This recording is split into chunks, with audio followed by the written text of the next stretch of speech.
नमस्कार दोस्तों, आज की वीडियो में मैं आपको एक्सप्लेन करने वाला हूँ माइग्रेशन सर्टिफिकेट क्या होता है। माइग्रेशन सर्टिफिकेट बेसिकली आप लोगों ने बहुत बार सुना होगा कि हाँ माइग्रेशन हमें चाहिए, या फिर आप जब भी किसी यूनिवर्सिटी में माइग्रेशन के लिए अप्लाई करते हैं तो भी वो आपसे चाहिए होता है, और कई बार एडमिशन के टाइम पर भी अदर कॉलेज आपसे पूछता है इसके बारे में।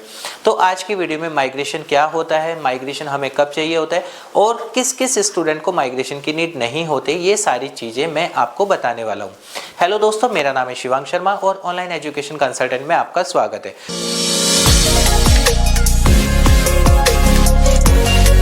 दोस्तों, सबसे पहले तो हम बात करते हैं माइग्रेशन सर्टिफिकेट होता क्या है। माइग्रेशन सर्टिफिकेट बेसिकली एक ऑफिशियल डॉक्यूमेंट है जो आपकी एग्जिस्टिंग यूनिवर्सिटी आपको प्रोवाइड करती है कि आप इस यूनिवर्सिटी को छोड़कर किसी दूसरी यूनिवर्सिटी या किसी दूसरे बोर्ड में अपने एजुकेशन जर्नी को ट्रांसफर कर रहे हैं, उसके लिए हमें इसकी जरूरत पड़ती है। इसका मतलब होता है कि आप एक यूनिवर्सिटी या बोर्ड से किसी दूसरी यूनिवर्सिटी में माइग्रेट कर रहे हैं, या फिर ये कि आपका जो डेटा होता है वो एक यूनिवर्सिटी या बोर्ड से दूसरी यूनिवर्सिटी या बोर्ड में ट्रांसफर किया जा रहा है। इन शॉर्ट, आप किसी दूसरी यूनिवर्सिटी या बोर्ड में अपना एडमिशन कंटिन्यू कर सकते हैं एक यूनिवर्सिटी या बोर्ड को छोड़कर। अगर हम लेमैन भाषा में बात करें तो बोला जा सकता है कि एक तरह से ये आपका नो ऑब्जेक्शन सर्टिफिकेट है, यानी कि आपका करंट बोर्ड या करंट यूनिवर्सिटी को आपके किसी दूसरी यूनिवर्सिटी या बोर्ड में एडमिशन लेने के लिए कोई ऑब्जेक्शन नहीं है, जिसके लिए आपको माइग्रेशन सर्टिफिकेट की नीड होती है। अब बेसिकली नंबर 2 पे बात करें तो माइग्रेशन सर्टिफिकेट हमें कब चाहिए होता है। मान के चलिए आपने 10th किसी स्कूल से किया है, अब वो 10th आपने जो यूपी बोर्ड से किया था या फिर आपने एमपी बोर्ड से, राजस्थान बोर्ड से किया था, अब अपना 11th में जब आप एडमिशन लेना चाह रहे हैं तो वो आप सीबीएसई बोर्ड या फिर हो सकता है किसी एक स्कूल को छोड़कर किसी दूसरे स्कूल में जाना चाहते हैं, तो यहाँ पर आपको टीसी या माइग्रेशन की जरूरत पड़ती है। नंबर 2 पर बात करें तो आप किसी 12th के बाद किसी कॉलेज को छोड़कर किसी ग्रेजुएशन के लिए किसी कॉलेज को ज्वाइन करते हैं, उस केस में आपको माइग्रेशन की जरूरत पड़ती है। तीसरा कंडीशन होता है कि आप एक यूनिवर्सिटी से अपना फर्स्ट ईयर या सेकंड ईयर कंप्लीट कर चुके हैं या फिर कॉलेज से, उसके बाद अब आपको थर्ड ईयर या फिर सेकंड ईयर में किसी दूसरे कॉलेज या दूसरी यूनिवर्सिटी में एडमिशन लेना है, उस कंडीशन में आपको माइग्रेशन की जरूरत पड़ती है। और कई बार होता है कि हम स्टेट ही चेंज करते हैं, तो उस केस में भी हमें माइग्रेशन की जरूरत पड़ जाती है कि जब हम दूसरी अदर स्टेट में भी जाते हैं हायर स्टडी के लिए। लेट्स सपोज मैंने बीए तो कर लिया था किसी भी यूनिवर्सिटी से, अब अगर मुझे एमए करना है, एमबीए करना है, तो उसके लिए मैं किसी दूसरी यूनिवर्सिटी या स्टेट में अगर जाता हूं तो हाँ, वहां पर भी मुझे माइग्रेशन की जरूरत होती ही होती है। नेक्स्ट जो हमारा थर्ड पॉइंट होता है, माइग्रेशन सर्टिफिकेट के साथ क्या और भी डॉक्यूमेंट यूनिवर्सिटी आपसे आस्क कर सकती है या फिर दूसरा बोर्ड। तो यहाँ पर यह होता है कि जब आप किसी दूसरी यूनिवर्सिटी में जाते हैं तो माइग्रेशन सर्टिफिकेट के साथ टीसी, माइग्रेशन सर्टिफिकेट, उसके बाद आपका कैरेक्टर सर्टिफिकेट और प्रीवियस ईयर की मार्कशीट, ये कुछ बेसिक डॉक्यूमेंट्स होते हैं जो आपको हमेशा अदर यूनिवर्सिटी, यानी कि जिसमें आप आगे अपनी फर्दर स्टडी करने के लिए एडमिशन लेने वाले हैं, वहां पर ये आपसे पूछा जा सकता है कि हाँ माइग्रेशन सर्टिफिकेट के साथ आपको कैरेक्टर और प्रीवियस ईयर की मार्कशीट, और प्रीवियस ईयर की मार्कशीट कुछ तो जगह पर होता है जहां पर ऑनलाइन वाला जो रिजल्ट होता है वो भी एक्सेप्ट हो जाता है, और कई जगह पर हार्ड कॉपी ही आपको देना कंपलसरी होता है। बेसिकली अगर हम बात करें, ये यूनिवर्सिटी की फ्लेक्सिबिलिटी के ऊपर डिपेंड करता है कि जिस भी अदर यूनिवर्सिटी में आप जा रहे हैं वहां पर कितना फ्लेक्सिबल इस चीज को दिया हुआ है। कई बार तो होता है, देखा जाता है कि हाँ आपको माइग्रेशन सर्टिफिकेट भी जो है at the time of admission नहीं लिया जाता है। कई यूनिवर्सिटी में बोला जाता है कि हाँ आप एडमिशन ले सकते हैं, आपके पास सिर्फ प्रीवियस ईयर की मार्कशीट्स होनी चाहिए।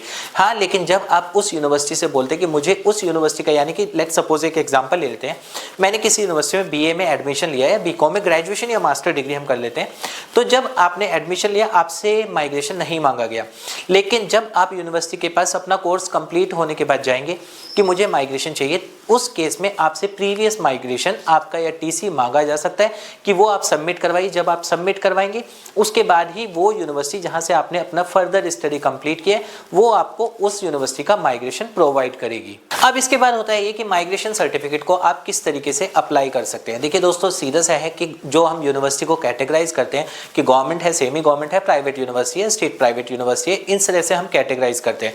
अब यहाँ पर क्या होता है, हर यूनिवर्सिटी का कुछ पैटर्न होता है।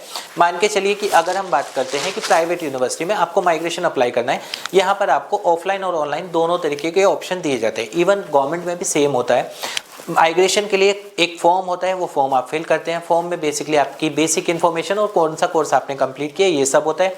उसके साथ कुछ नेसेसरी डॉक्यूमेंट्स होते हैं जो कि मांगे जाते हैं कि ये डॉक्यूमेंट आपको अटैच करने हैं। दोनों ही केस में मैं आपको बता रहा हूँ, ऑफलाइन में बस हम ये सब डॉक्यूमेंट को प्रिंट करके कुरियर लगा देते हैं, ऑनलाइन में हम डॉक्यूमेंट अपलोड कर देते हैं। और कुछ यूनिवर्सिटी इस चीज़ के लिए चार्ज भी करती है।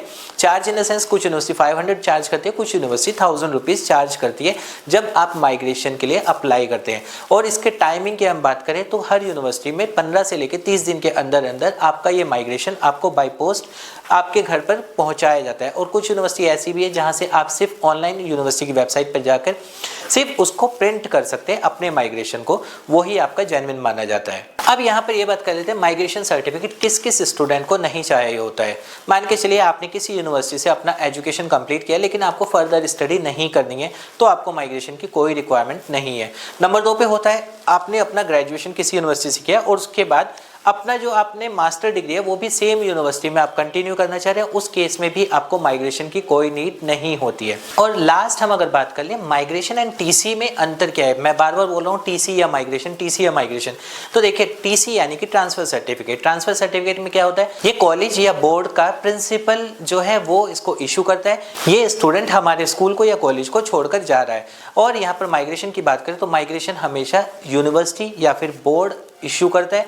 और उसमें भी सिनेरियो यही होता है कि अब इनका डेटा हमारी यूनिवर्सिटी से किसी अदर यूनिवर्सिटी या अदर बोर्ड में ट्रांसफर किया जा रहा है। ये एक छोटा सा डिफरेंस होता है टीसी और माइग्रेशन में। तो दोस्तों अगर हम वीडियो के कंक्लूजन की बात करें तो माइग्रेशन जो होता है ये एक इंपॉर्टेंट डॉक्यूमेंट है और ये इसकी जरूरत आपको कब पड़ती है, जब आप किसी यूनिवर्सिटी या बोर्ड को लीव करके किसी अदर यूनिवर्सिटी या बोर्ड में एडमिशन लेते हैं, उस टाइम पर आपको माइग्रेशन की नीड होती है। इसके अलावा अगर हम बात करें कि कोई स्टूडेंट है जिन्होंने अपनी एजुकेशन एक ही यूनिवर्सिटी से कंप्लीट की और फर्दर स्टडी के लिए किसी दूसरी यूनिवर्सिटी में नहीं जा रहे हैं, उन लोगों को माइग्रेशन की कोई नीड नहीं होती है। तो दोस्तों ये था एक छोटा सा अपडेट माइग्रेशन सर्टिफिकेट को लेकर कि माइग्रेशन सर्टिफिकेट क्या होता है, कहां पर लगता है, किस किस स्टूडेंट को इसकी रिक्वायरमेंट होती है और किस तरीके से आप इसको यूज कर सकते हैं।